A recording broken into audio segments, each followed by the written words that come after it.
With attention so focused on events in Iraq, it's easy to forget there's still a war in Afghanistan.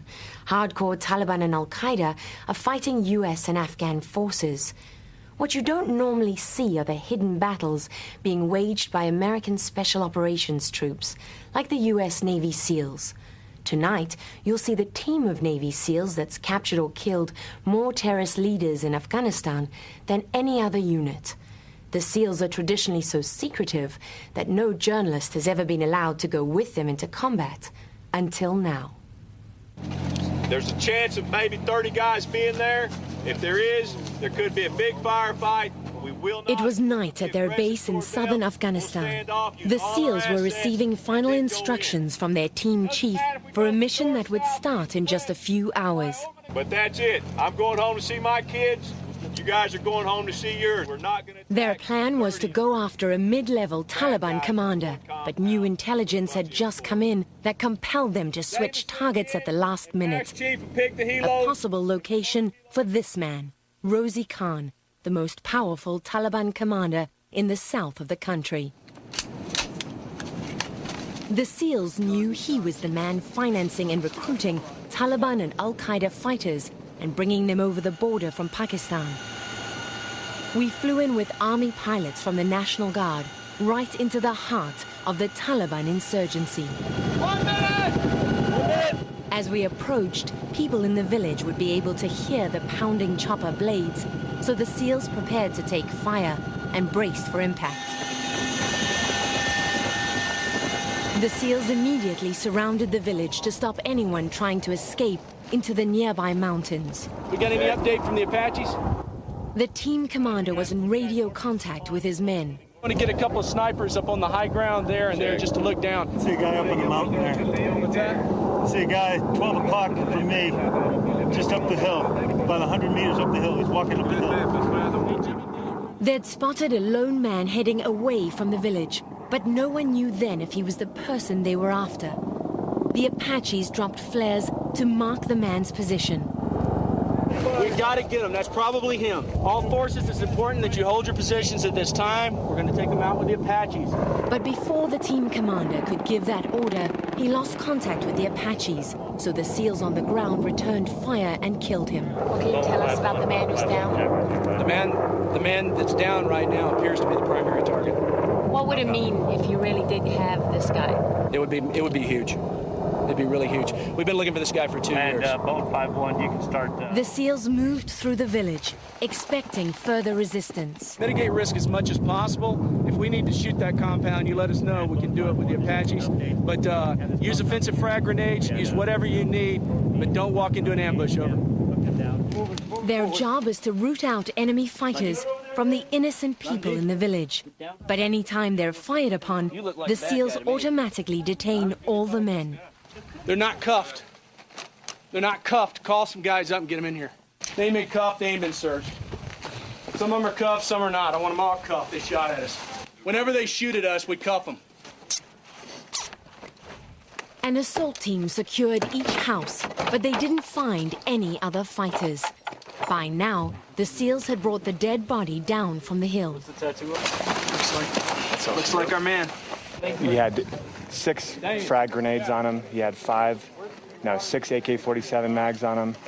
He had, I think, a 9mm pistol. He had $10,000 US. And then he's got a stack about half an inch thick of Pakistani rupees. And that is an extreme amount of money in this type of environment. In an isolated little village in the middle of nowhere like this. Have you been able to identify him? Yes, we've identified him. We found letters on his person that were addressed to the exact individual that we were targeting. We feel 99% that this has to be him. Rosie Khan had become a legendary outlaw in southern Afghanistan, where American forces had been hunting him for more than 2 years, but he'd always managed to escape. The SEALs said the death of Rosie Khan would cripple enemy operations in this part of the country. When you come to take down a target like this, do you ever wonder if you're going to find someone else like Osama bin Laden? Oh, that'd be sweet. Yeah, you always think about that. You think you're going to get lucky. You come in, you bust in, there's UBL hanging out, and You catch him. All the locals asked to identify Rosie Khan denied knowing him, which seemed unlikely in such a tiny village. Each detainee was fingerprinted and their DNA added to a portable database that's used all over the world. It contains profiles of potential terrorists, like this man who gave the SEALs false information. When they ran his fingerprints, he turned up on the database as someone else. So while the other men were cut free and released, the SEALs took him back to base for further questioning. There would be little time for the SEALs to relax. Back at their tented compound, they had to prepare for the next mission. That meant cleaning their weapons, a constant battle against the dust that gets into everything, and testing their rifles at the range to make sure the sights are properly aligned.